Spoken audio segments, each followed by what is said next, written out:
Bob, we're talking mostly today about practically treating your spouse well and managing that conflict, and we're going to get into all of that. I also want to share some encouragement with people who feel like they have lost that love in their marriage, the fact that it can be rekindled. Is that truly a hope if it feels dark and not very warm in my relationship with my spouse? Without question. We ask couples one question before they come to Hope Restored, and this is the question: if God was to work a miracle in your marriage, would you accept it? Now, this miracle could seem impossible to them, and we consider a miracle both people loving the relationship in the direction it's headed. So it's a big deal. We're talking the bar set high, and that's the only question they have to answer yes to. So we see these couples come in desperate shape, oftentimes can barely look at each other. And what our staff gets to witness is God comes in and does miraculous work in our hearts, because if our heart's available, he will not hesitate to come in. They walk away hand in hand. Yeah, the follow-up there is, why is it so important that a person stay connected to God for the best outcome? I mean, it's kind of self-evident, but...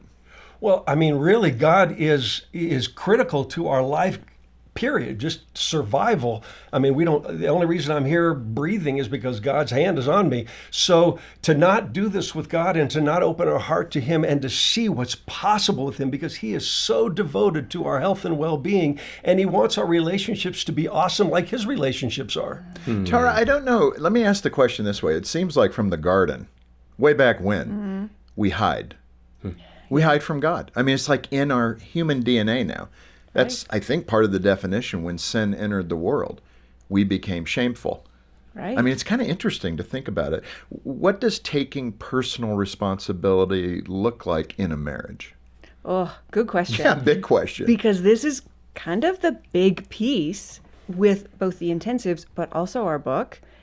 Personal responsibility is really taking your power back. It's what I have responsibility for and knowing what I don't have responsibility for. So many couples fix him, right? Or her.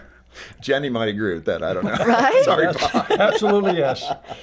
But we don't have any power over there. If I'm trying to do all this work to get Vince fixed, I have no control there. Yeah. But if I can focus in and look at what can I do differently? How can I make this situation better? How can I care for my heart? Yeah.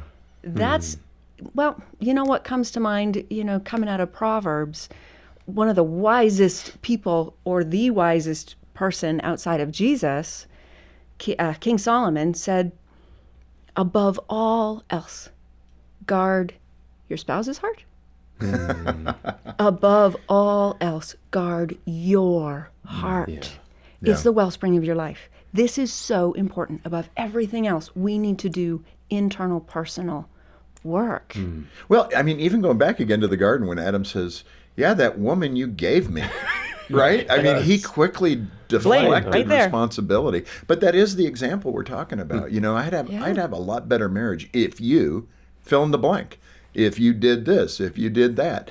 Why is creating a safe marriage so important? And what's the definition of a safe marriage? Well, it's interesting because most people, if you ask them, is their marriage safe? The first thing, and maybe even the only thing they think of, is it physically safe, which of course is extremely important. However, we broaden that because when we're talking about safety, we're talking about not only physically, but mentally, spiritually, and emotionally. Yeah. Because what we found is that when people truly feel safe in the relationship in all those ways, they just relax. And when they relax, their hearts open, they give the Lord access, and things start to change in them and between them almost effortlessly. So Yeah. we really focus on saying, you want to be taking an inventory. Do both of you really feel safe in all those areas? And if not, what's missing and what could you do differently to increase that? Yeah.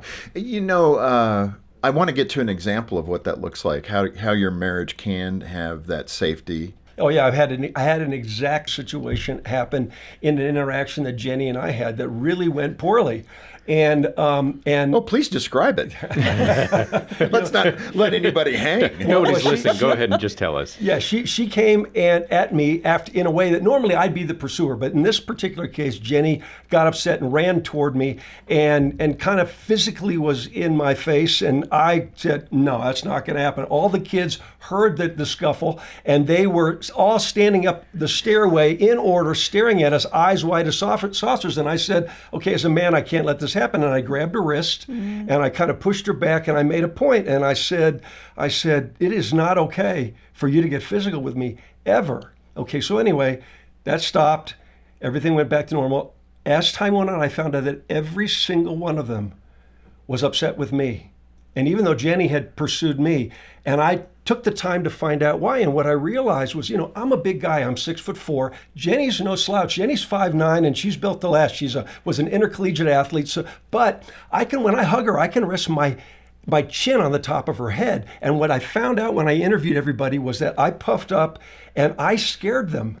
And really the reality was that I could have taken them all out like this, and I never think of myself that way. But when I puffed up, I was very intimidating, and I realized that was not safe, and that I had to resolve not to ever do that again. I want to create a place where, for both me and Jenny, both of us feel so relaxed, not fearing in any way that either our bodies will be dishonored or disrespected, our thoughts, that's mental safety, that we would not feel that we're about to be criticized for the way we think, our hearts would be safe, our feelings would feel welcomed and safe, and our spirit, that we would be able to pray together and be in front of God together without fear of criticism or ridicule. And right here, we're talking about something that was really meaningful to Dina and me, and that is reactive cycle. This is something that just was huge for us because we were always hitting that. Why don't you describe what that is? Yeah, so reactive cycle is one of our most powerful tools. I mean, they're all really, really powerful, but it's a diagnostic tool, really. So how that works is, when we present this in the Journey to Us thing, we have a button, an easy button that we press, right? Because triggers are like that. And it can start anywhere. One or the other gets triggered. A button gets pressed. And immediately our prefrontal cortex go offline, and we are in this fight, flight place or a shutdown place. But what that ends up looking like when we feel that, we're no longer adult brain driving the bus. Now we're reacting. So our button gets pressed and immediately we react. And our reactions, pretty much guaranteed, are going to press a button of our spouse, and their brains go offline We too. are so good at that. I mean, as Oh human my beings, gosh. we are so good at pressing each other's buttons. Oh, yeah. It's crazy. And most couples don't go out, I'm going to get you. Right, Like not at all. we just don't. But anything can press a button because they're my buttons. Yeah. Actually, the more subtle the button pressing, the more sophisticated we perceive ourselves. Sometimes. I press Oh, that button man. so easily. I am so good at this. But you, in Right? fact, have an example which will help everybody, and maybe there are others of us here at the table will have examples. But it was a restaurant with your husband, and describe. I mean, this is such a simple example of how this works. Oh, yeah, right? I mean, it happens all the time. But we were at this beautiful little restaurant. We were in Nice. It was gorgeous. A lovely day. We had this lunch. I can even remember what we were eating. It was wonderful. But it was lunch. And I mean, we're on vacation. You're eating tons. And we had decided together that let's just share an appetizer and share a main, because we don't need a huge meal and then have dinner later. Good plan. It was all good. I ordered, and they brought the appetizer, and then they brought the main on 2 plates. And we just thought, oh, that was nice. They split it, because you've been to restaurants where that's happened. They've split it up for us. Yeah, Great. it's very nice. This is good. It was delicious. It was a tuna. It was amazing. And you ate it all, both of you. And we both indeed ate it all. That's important for the end of the story. Go ahead. It wasn't too much food. But the problem was, when the bill came, they charged us for 2 mains. Oh. So it was a mistake, a miscommunication, or the waiter, I don't know. but it's France, and I don't speak French, so there could have been something like that. Now, Vince does speak French. He's fully Francophone. But I happened to be the one making the order. And that pressed a button for Vince. And he was really disappointed. You got to understand, Vince is somebody who values precision and getting things right and accuracy. And when this didn't happen, and I was the one who made the order. Okay, so you're beginning You to see made where the this mistake. might go. Button. So there's this disappointment button in him that's being pressed, and I'm the cause of it. So immediately he blames me. And how'd that make you feel? Great. No. Right, that then pushes that button to Oh say my now goodness. you've got shame and guilt because you didn't manage that well. Right. Now So- you're going to push another button of his now. Yeah. So I feel judged, and that's a big one for me. And back up, there you go. Brain's not there. Adult isn't present anymore. And I start reacting. And I don't remember if I got defensive. Probably that would have been the first one out of the gate. Getting defensive. And of course, my defensiveness gets hit, and we ramp it up a notch. And another button's pressed for him, and he starts criticizing. And now we're off to the races. This is a wonderful vacation. So glad we did this and spent all this money in France. I had no idea that you were there, Jim. Oh, believe me, I was there. This was a different day, and it was Gene and me. Right? Yeah, so off we go, and we do Yeah. that. And- But you know what got worse about this? I mean, I teach I this love stuff, this. More confession. right? I teach this stuff, so I was able to kind of pause this. And in fairness, Vince doesn't spin too many times with this. He'll shut down, and we don't. But then I take the baton, and okay, so we're not going to do this. I'm going to start doing it in my own head. And I started having my own reactive cycle of here we are, we're on vacation. This was what I'm doing what you said, but in my head. And I'm pressing my own buttons, making this worse. Oh, man. Until finally my adult brain went, Tara, this isn't helping. Maybe it was Holy Spirit too, Yeah. saying, honey, this isn't helping. And I took a deep breath. You're right. And then I moved to a place of back into my own yard, paying attention to my own heart, caring, having compassion, not lighting myself on Let fire. me ask both of you, since you are the practitioners at Hope Restored, Tara, you with Canada, and Bob, of course, here in the U.S., is this, I mean, I have the impression that this is like 80% of the problem in this communication style. Of course, we have severe issues of infidelity, but just in the day-to-day, all of us kind of category, the button pushing to me seems to be, like for Jean and I, this is the issue. And we try to do it better. And to Jean's credit, she is so good now at kind of de-escalating the energy. Like, wait a minute, let's think this through. Why are we doing this to each other? Which is really good. But I'm just saying, from kind of your day-to-day normal stuff in marriage, is this one of the big things? You know, when we first found this many, many years ago, we didn't realize that it applied to everybody. We found out this is what's going on, underlying conflict with virtually everyone. Everyone's got their own, unique version of it because my buttons are different than Tara's buttons, than your buttons, than John's buttons, than Jenny's buttons. They're all different, but the cycle itself operates exactly the same. And once you can see it, as Tara said, it's diagnostic. It doesn't fix anything. It just helps you. It turns the light on. Yeah. Shows you the problem so you can then begin to see, like Gene, like you just described, Gene, how you break the cycle. That's exactly what you want to do. Is you want to pause and not react so that the cycle stops. In the book, you talk about these reactions, knee-jerk reactions, we might refer to them, regarding conflict. And there's two words, very scientific, hedgehog and shadow monster. Indeed. This is why you get a PhD. Yeah. So what are the hedgehog and shadow monster definitions?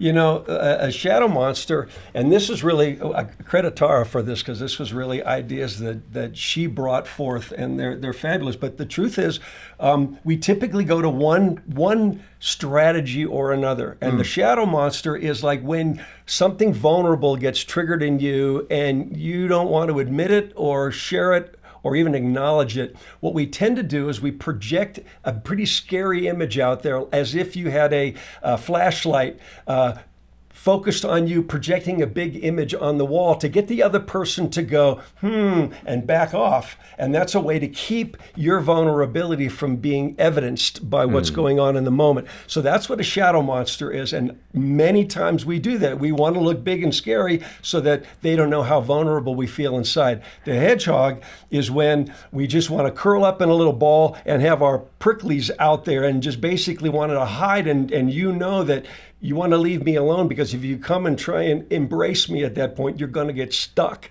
So those are two strategies that are very, very common that any one of us could employ, either or both. Yeah, I'm laughing because I think I do both at Yeah. times. Right? We probably all do, yeah. And we're protecting the little child inside that doesn't want to be seen. Yeah, yeah. Stopping that reactive cycle requires, in the book, you say it requires healthy self-care. When I first read that, I was going, okay, what's healthy self-care? Because it sounds kind of flaky. Sorry.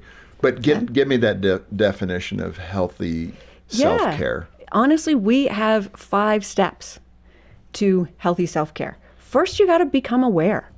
You know, what is going on? Notice what's happening in your body, because there's pretty much always a physiological thing that's going on when your button gets pressed. Huh. Yeah. So whether it's, my heart's racing, or I'm feeling sweaty, or I'm just noticing that my muscles are getting tense and or my stomach is dropping or jumping or whatever. There's something. And if you can slow down and become aware, that's the beginning. Okay, the next step is really, really key, accepting. This one is hard because you're accepting the feelings, these yucky things that we want to push away. I have to accept them, and the responsibility to take care of them. Yeah. And that's really hard. And we go into more detail about that.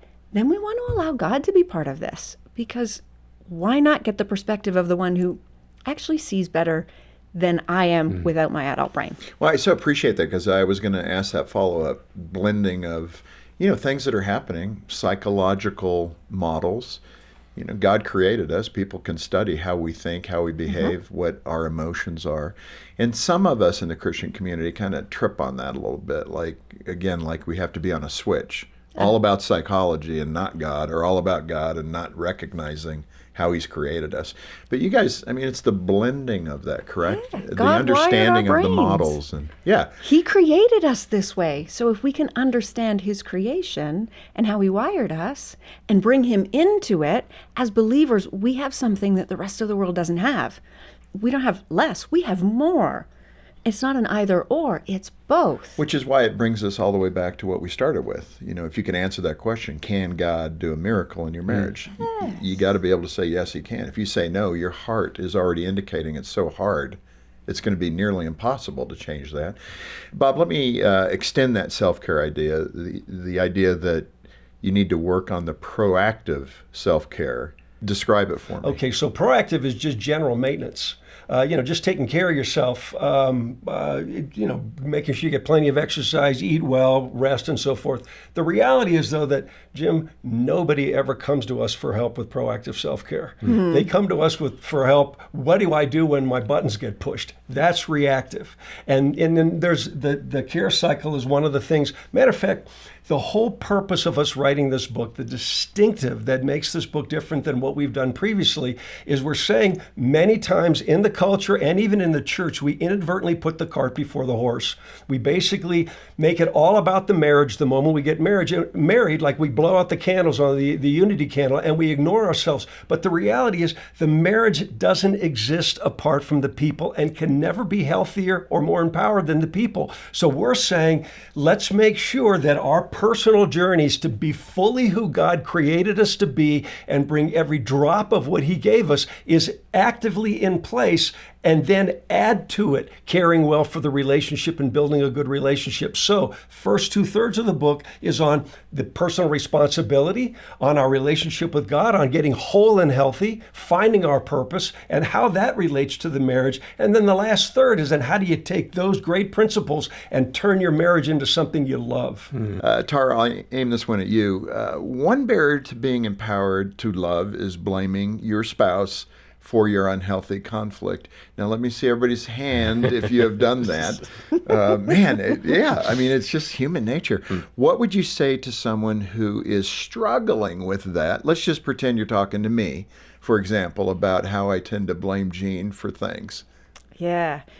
In the book, there's actually a story about how God convicted Bob in that. Shall we let Bob share that story or what? Yeah, you want to share? You want to share that? Bob, would you like to share that? Then Tara can analyze it. Okay, yeah. Oh, that's I'm fun. sure she can, as a matter of fact. I was a world-class blamer. I mean, it seemed to me that every time we had a conflict, that I would be focused on what Jenny did I didn't like and what I wanted her to do differently, and I was whining and complaining because she just wasn't getting with the program and making the changes that I was suggesting. So I'm not, she's not listening to me. So I'm whining to God. And God met me in a very convicting way. And he basically asked me a couple of questions. And when he convicts me, he usually throws me off guard. So the first thing he said is, Bob, right now, who are you seeing as causing the problem? Well, her. That woman you gave me. That's exactly right. And who are you seeing as holding the keys to the solution? Well, again, if she would just, instead of this, and he said, so Bob, who has all the power? Well, she does. And Bob, how did she get it? Well, I guess I gave it to her. He said, Bob, I didn't give you the power to give it to her. I gave you the power to use responsibly. And that's the biggest thing that we see about blame, is that when you blame the other person, you are inadvertently giving them your power and disempowering yourself. And that is not God's intent. So we really suggest back off of the blame. You're not doing yourself or your relationship any favors. And what people don't realize is that what causes the romance and passion to dissipate is that we actually stop being focused on getting to know our spouse like we did originally. And we're convinced, and we talk a lot about this, that the essence of real romance and passion is fascination and curiosity. And you got to get to the point where you go, same old, there's nothing new to learn. And matter of fact, I can tell you one of the most sad counseling stories that I ever encountered. Guy came into me with his wife, having the situation that's maybe the most common we deal with. He'd had an affair. He was very upset because he was a devout believer, and he was very critical of people who had ever had an affair. And then he found himself in that position, and he said, what's going on here? And he did some work before he came to us that most people don't. He figured out why. And what he came to me and said was that the reason was because I had inadvertently let the romance and passion in my relationship fade. And I want you to help us rekindle the romance. And I told him what I just said to you, that actually the essence is fascination and curiosity. And you got to continue to be in that journey of getting to know each other in deeper and deeper ways. The Hebrew word is yada, to know. Okay? So he looks at me like this, and he leans back and he goes, I don't buy it. Okay. Okay, why? He says, Bob, my wife truly is maybe one of the most loving people on the planet, but she's just not that complicated. And I'll tell you, there is nothing about her that I don't already know. And then he wags his finger at me and her, because she's there too, and says, I dare either one of you to come up with anything about her I don't already know. And I looked at him, I said, man, if that's the case, you're sunk. But I knew he was wrong. Yeah. Because truthfully, one lifetime isn't close to enough time to fully get to know any human being, yourself included. I mean, I've been married now for over 43 years. I am learning new things about Jenny Paul every single day. And just to make it interesting, she keeps changing on me. But that's okay. There's always something new and exciting to learn. There is that little hard to get thing that is very interesting. I'm learning new things about me all the time, and I've been hanging with me even longer. Yeah, that's okay. So I would think that is an extremely prideful man to think he could get there. Yeah, and very deceived. Yeah. Because, I mean, his wife... So what happened? Did he have the aha? Did he go, okay? As soon as she said, well, this is something you don't know about me. No, she actually was believing that about herself. And they actually left, and he figured I had nothing to help him with because there had to be some magic pill that I could have given him instead. My mind is spinning, but let's keep this moving. You have a story about the links that Jenny, your wife, went to in setting boundaries with your early marriage because you were not cooperating appropriately. What happened in that story? Okay, this is the most commonly told story in our I love Gene organization. loved this story. I shared it with her. We this all love morning. this. It's very story. embarrassing, but it's sadly true. You see, as I said earlier, when Jenny would do something I didn't like, I thought the thing that I was supposed to do as a responsible husband is to go to her and talk to her about the things she did I didn't like and the things I wanted her to do differently. And for some reason, she never enjoyed those conversations. Let me just have a gut check. Tara, you're a woman, you're a wife. Is that the way we men should approach that? Is straightening you Yeah, out? it doesn't hit any buttons at all, ever, every single time. Okay, Bob, back to you. And it never went well for me either. So my wife, thankfully, is a woman who has a very strong sense of self, and she started realizing that if she was to change all the things I wanted to change, that soon there'd be no Jenny left. So Wow. she and God got into cahoots, and I came to her one day with that in mind, started yapping at her, and she said, and she walked away. Now, of course, I'm not going to be put off by that, so I just started following her, yapping at her as she goes, and she's going from room to room until finally she goes and she locks herself in the bedroom. And I'm thinking, cool, I got a captive audience. I might as well get comfortable. So I sat down on the floor outside the bedroom door, kept the barrage going until I heard the car start. She literally pulled the screen off the window, opened the window, climbed out the window, was driving off down the way to get away from me. And I'm thinking, she doesn't care about God. She doesn't care about me. She doesn't care about our marriage. And I was sadly so mistaken because I had no idea how much I was so off base. I was so unsafe. I was so committed to trying to change my wife. And, it's bad enough when you try and change your spouse and you get on their bad side. But, you're kind of thumbing your nose at the Creator saying, hey, you could have done better. And I don't recommend that. Just for the record, Gene loved that part of the story the most. Jenny going out the window. She was like, I love her. Well, she came back, and I said, you were bailing on us. And she said, Bob, why are you making this about you?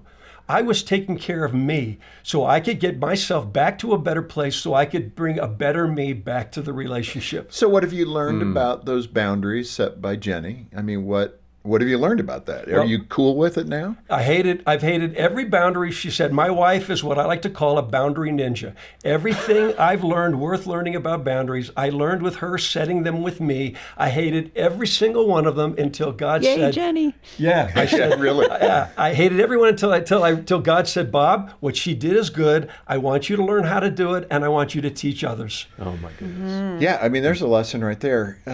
Tara, let me ask you, in setting boundaries, which I think wives, I don't want to be too generalistic or stereotypical here because the shoe could be on the other foot. can. I get that.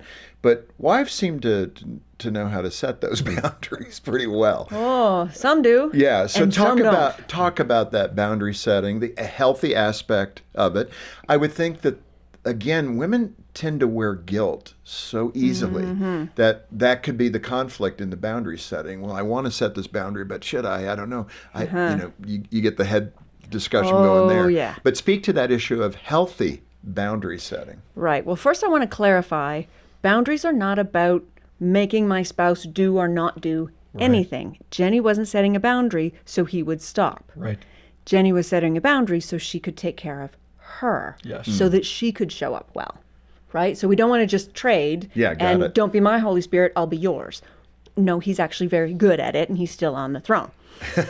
Right? That's right. Amen. So a healthy boundary is basically, first off, saying a request that, I'm not happy with this behavior and I would like this behavior to stop or to change. But with every request, no has to be an acceptable answer. Always, for love to be love, no has to be an acceptable answer. We feel very strongly about this. So that works with boundaries too. So your spouse says, no, I'm going to keep doing this. Okay.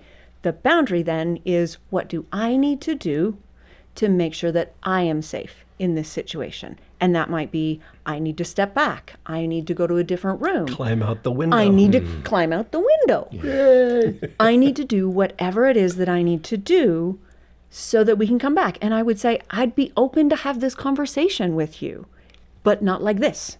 Yeah. And if every time you come at me like this, I will be backing away. But if we can do this differently, I really want this. So it's not a temper tantrum. It's not punishment. If the attitude is punishment, that's not a healthy boundary. This is, I'm stepping away to be healthy. And I'm giving opportunity for us to do this better within healthy parameters. Tara, when your spouse is ready to connect with you emotionally, a tool that you talk about in the book is heart talk. Okay, all the guys just curled up in a ball. Right? What is heart talk? Heart talk is very similar to active listening, to be honest with you. And many people have heard of active listening and reflecting back and forth. But what we think is unique about this is the heart component of it. So 2 roles. You've got a speaker and a listener. Sounds obvious, right? Yeah. Except that so often listeners are speakers in waiting, Now you're killing me. Guilty. right? I'm always finishing the sentences. Yeah, we're one step ahead of our speaker, or we're trying to think of, oh, I got something to respond to that. You're not listening. I'm trying so hard to change that. Jean just gives me the look when I finish her sentence. Like, that's not what I was going to say. I appreciate your input. Can I finish my sentence now? It's not choose your own adventure. I'm actually saying this. Yeah. So you're speaking about emotional content. This isn't talking about what you did yesterday and all of that. This is about me and how I feel. So it might be helpful to build some emotional vocabulary. We do have some emotion vocabulary lists at the back of the book in one of the appendix because it's not easy. But then the heart. So the listener lets the speaker's communication touch the heart. They care about this. When Vince is sharing something with me from the heart, it doesn't happen all that often with Vince, and it's gold when it does. And everything stops, and I'm listening for what he's trying to say, and I let it touch me. I don't have to agree with him. That's not what Heart Talk is. Heart Talk is, this is your experience, and this is how it impacts you, and that matters to me because you matter to me. And then you reflect it back. So what I'm hearing you say is this. Am I getting that right? That's an important question. No, that's what you said. No. Am I getting it right? Because maybe, I said that, but that's not what I meant. It's this. Okay, so it's not that. It's this? Yes. Yeah. And that is so powerful when we feel understood. So many spouses want to say, yeah, I understand what you're saying. I understand. I don't know if you understand. But if you say, I'm hearing you say, when I did that, it made you feel hurt and like I was talking down to you. Oh, yeah, you do understand. Yeah. That's powerful. Well, it's interesting that we teach Heart Talk as a way to put like guardrails on your communication vehicle around on the road so you keep your communication vehicle out of the ditch. It's really simple. It's just some simple rules. But honestly, you follow the rules just until you get good at it. And then you don't have to think about it anymore because you want to have successful communication with each other. And where we really encourage people to start is talking about using the tool to talk about positive stuff, not negative stuff. Because if you only use Heart Talk every time a bad thing comes up, when Jean comes to you and says, honey, can we have a heart talk? Your immediate reaction is going to go, oh no, here we go. But there are so many positive things that go unsaid that are taken for granted, and you can practice using that. There's things that Jenny does every day that thrill me. For me to take a moment and say, hey, can we have a heart talk? When you did this yesterday, I felt so great. And, that's an easy one. It's a great way to get good at doing that. So when the tough stuff comes up, you can have facility with the skill and just lean into it, and it just flows naturally and effortlessly. Do you want to give me a couple of the rules? Wait. Let me toss in a side note. Bob was talking about putting romance back in and curiosity, using Heart Talk in those positive things. Talk about a way All the to guys build. just went, okay, now give me those rules. Yes, absolutely, yes. Let's This will go. lead there, right? What are some of, just as an example, what are a couple of those rules? It's What you very need- simple. We use the acronym ICU for the steps. It's very simple. Identify feelings, care about the feelings, seek to understand or be understood. So that's exactly what we just laid out for the speaker. Listener does the same thing. I identify the feelings of the speaker. Care about those feelings, like Tara said, and let them touch you.